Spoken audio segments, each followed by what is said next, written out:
कल्लूपुरा नाम के गांव में हर पूर्णिमा के दिन चुड़ैलों का एक बाजार लगता था। जो कोई भी उस बाजार में जाता वो चुड़ैलें उस आदमी को मार डालती और उसका खून पी जाती थी। धीरे धीरे उस गांव में चुड़ैलों की दहशत इतनी हो गई कि लोग कल्लूपुरा गांव छोड़कर दूर के गांव में बस गए और कल्लूपुरा गांव एक खंडहर में बदल गया और लोग कल्लूपुरा के नाम से भी डरने लगे। वहीं कल्लूपुरा से दूर एक गांव चमकपुर में दो दोस्त हीरा और मोती रहते थे। दोनों में बहुत गहरी दोस्ती थी। दोनों जहां भी जाते साथ में जाते, जो भी करते साथ में करते। एक दिन दोनों गांव के तालाब के किनारे बैठकर बातें कर रहे होते हैं कि तभी उनका दोस्त सूखा सिंह वहां आता है। उसे देखकर हीरा और मोती हंसने लग जाते हैं और बोलते हैं अरे सूखा सिंह, तू तो और सूखता जा रहा है भाई। कुछ लेता क्यों नहीं? इस तरह से तू गायब हो जाएगा। अरे नहीं नहीं हीरा, ये सूखा सिंह तो तेज हवा में उड़ेगा जैसे पक्षी उड़ते हैं। और थोड़ा धीरे हंसो, नहीं तो घबरा जाएगा बेचारा। उन दोनों को हंसता और मजाक करता देख सूखा सिंह बोलता है, क्यों मेरे सूखेपन का मजाक बनाने में लगे हुए हो? तुम दोनों कौन सा बड़े मोटे हो? और रही डरने की बात, मैं किसी से नहीं डरता, बल्कि तुम दोनों ही घबरा जाते हो। हम दोनों घबराते हैं। वे तीनों बातें कर ही रहे होते हैं कि तभी लल्लू नाम का उनका चौथा दोस्त भी आ जाता है। अरे क्या बातें हो रही हैं तीनों में, जरा हमें भी तो पता चले भाई। अरे बातें क्या होनी है लल्लू भैया, इन दोनों डरपोकों से बात कर रहा था। ये दोनों अपने आप को बहुत बहादुर समझते हैं। हाँ, तो इसमें कोई शक है क्या? ये दोनों दोस्त तो वाकई बहुत बहादुर हैं। लल्लू भैया, आप भी ना जाने किस गलतफहमी में हो। इन दोनों के बस की कुछ नहीं है। अगर इतने ही बहादुर हैं तो उस कल्लूपुरा गांव की बाजार में जाकर दिखाएं। अरे नहीं नहीं, इन बच्चों के बस की कहाँ है उस गांव के बाजार में जाने की। रहने दो, ये नहीं जा पाएंगे। लल्लू भैया, ऐसी बात नहीं है। हम बहुत बहादुर हैं और कहीं भी जा सकते हैं। आप बस बताओ कि जाना कहाँ है। अरे कल्लूपुरा गांव की चुड़ैलों की बाजार में। बोलो, जा पाओगे? सूखा सिंह की बात सुनकर हीरा घबराने लगता है और बोलता है, अरे बाप रे, वहाँ तो अच्छे नहीं जा पाते। भला हम दोनों वहाँ कहाँ जाएंगे? सुना है वो चुड़ैलें उस बाजार में आने वालों को मार डालती हैं और उनका खून पी जाती हैं। न न न न न नहीं भैया, हम दोनों नहीं जा पाएंगे।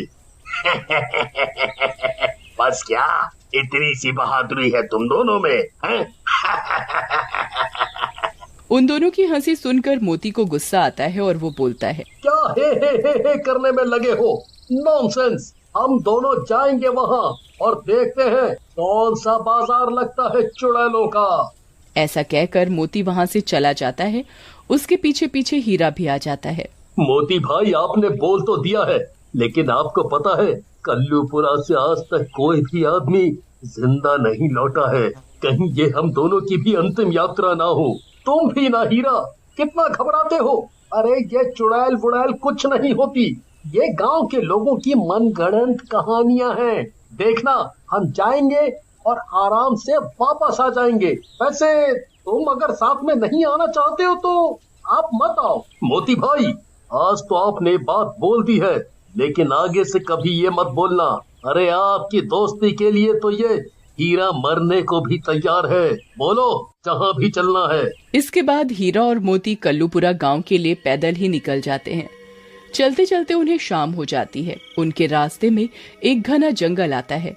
मोती हीरा को बोलता है, हीरा भाई, अभी तो शाम हो गई है और आगे जंगल भी काफी घना है। क्यों ना यहीं रात में रुक जाएं और सुबह कल्लूपुरा के लिए चले? मुझे तो बहुत थकान हो रही है, मन कर रहा है सो जाऊं। सही कह रहे हो मोती भैया, थकान तो मुझे भी हो रही है। क्यों ना यहीं कुछ खाना खा लेते हैं और फिर सुबह आगे की यात्रा करेंगे। फिर हीरा और मोती वहीं रुक जाते हैं। और रोटी खाने के बाद वहीं जंगल में सो जाते हैं। रात में उन्हें किसी के गाने की आवाज सुनाई देती है, जिसे सुनकर हीरा और मोती उठ जाते हैं। उनके उठते ही गाने की आवाज बंद हो जाती है। अरे मोती, तूने किसी के गाने की आवाज सुनी?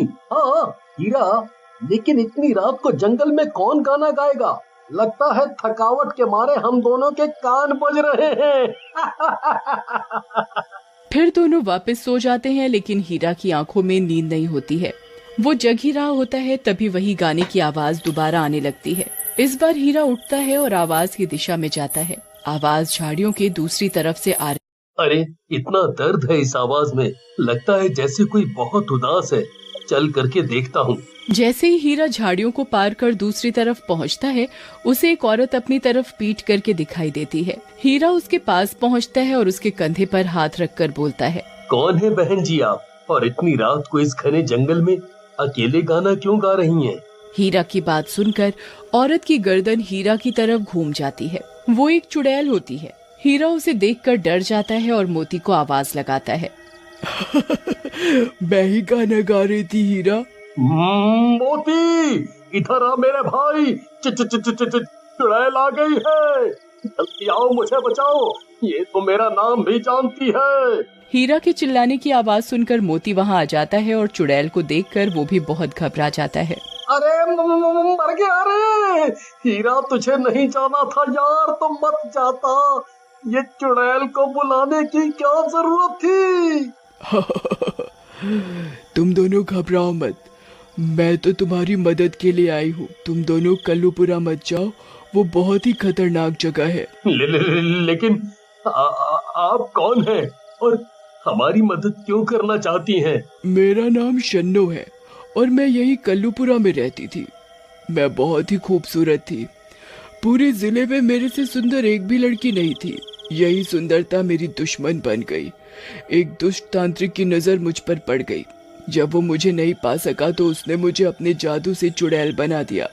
आपके साथ तो बहुत बुरा हुआ चुड़ैल शन्नो जी, लेकिन आप इस चुड़ैल योनि से मुक्ति नहीं पा पाई, ऐसा क्यों है? उस तांत्रिक के पास एक जादुई छड़ी है, उसी में मेरी और मेरे जैसी कई चुड़ैलें कैद हैं। वही तांत्रिक हर अमावस के दिन लड़कियों का बाजार लगाता है और जो लड़की उसको मना करती है वो उसे चुड़ैल बना देता है। उसी के डर से गांव वाले कल्लूपुरा गांव छोड़कर जा चुके हैं। आप चिंता ना करो चुड़ैल जी, हम दोनों उस दुष्ट तांत्रिक को उसके किए की सजा देंगे और इस गांव को भी आजाद कराएंगे। बस आपको हम दोनों की मदद करनी पड़ेगी। फिर हीरा चुड़ैल के कान में अपनी योजना बताता है, जिसे सुनकर चुड़ैल हंसते हुए बोलती है, तुम दोनों तो कमाल के हो हीरा, तुम तो मुझे बहुत पसंद आए। अगर मैं जिंदा होती तो तुमसे शादी कर लेती। तुम दोनों अब कल्लूपुरा पहुंचो, मैं तुम्हें वहीं मिलूंगी। उसके बाद चुड़ैल वहां से चली जाती है और उधर सुबह का भी समय हो जाता है। हीरा और मोती कल्लूपुरा के लिए चल पड़ते हैं। शाम को हीरा और मोती कल्लूपुरा पहुंचते हैं। अरे हीरा भाई, आज तो अमावस्या की रात है, यानी वो चुड़ैलों का बाजार फिर से लगेगा और वो कपटी तांत्रिक फिर से आएगा। मोती, तू चिंता ना कर, इस बार वो आएगा तो जरूर, लेकिन वापस नहीं जा पाएगा। हम दोनों भाई उसका जादू खत्म कर देंगे। उसके बाद हीरा और मोती छुपकर बैठ जाते हैं और रात होने का इंतजार करने लगते हैं। रात होते ही कल्लूपुरा गांव में एक रोशनी सी आ जाती है और ना जाने कहां से बहुत सी चुड़ैलें वहां आ जाती हैं। तभी वहां वही कपटी तांत्रिक आ जाता है और चुड़ैलों से बोलता है, मेरी गुलाम चुड़ैलों, आज का बाजार सजाओ और आज मेरी साधना के लिए जो लड़कियां लाई हो सामने लाओ। हीरा और मोती ये सब दूर से देख रहे होते हैं। तभी शन्नो चुड़ैल वहां आ जाती है और योजना के अनुसार मोती को साड़ी पहनाकर औरत का रूप दे देती है और फिर चुड़ैलों के बीच ले जाती है। तांत्रिक देवता, पहले इस नाचीज शन्नो चुड़ैल का तोहफा ले लो, आज ही शहर से लाई हूँ। मोती को देखकर तांत्रिक खुश हो जाता है और बोलता है, वाह वाह चुड़ैल, क्या लड़की लाई है, इतनी सुंदर। आज तो साधना में मजा आ जाएगा, इसे मेरे पास लाओ। चुड़ैल मोती को, जो कि औरत के भेष में होता है, तांत्रिक के पास लेकर पहुंचती है। जैसे ही मोती तांत्रिक के पास पहुंचता है, उसके हाथ से छड़ी लेकर हीरा के पास फेंक देता है।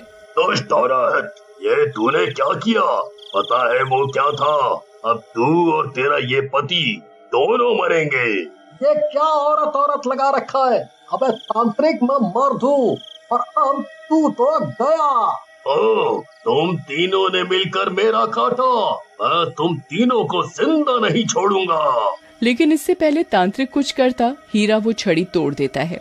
छड़ी के टूटते ही सारा जादू खत्म हो जाता है और सारी चुड़ैलें वहाँ से गायब हो जाती हैं। फिर हीरा और मोती उस तांत्रिक को बांध देते हैं। तभी शन्नु चुड़ैल बोलती है, तुम दोनों ने इस गांव को इस दुष्ट से मुक्त कर दिया। मैं तुम्हारा एहसान कभी नहीं भूलूंगी। लाओ, इस दुष्ट को मुझे दे दो, मुझे इससे बहुत बदले लेने हैं। ऐसा कहकर चुड़ैल उस तांत्रिक को मार देती है और कुछ देर में चुड़ैल वापस शन्नु के रूप में आ जाती है। अरे वाह, तुम तो सच में बहुत ही सुंदर हो। मुझसे शादी करोगी? हाँ, क्यों नहीं।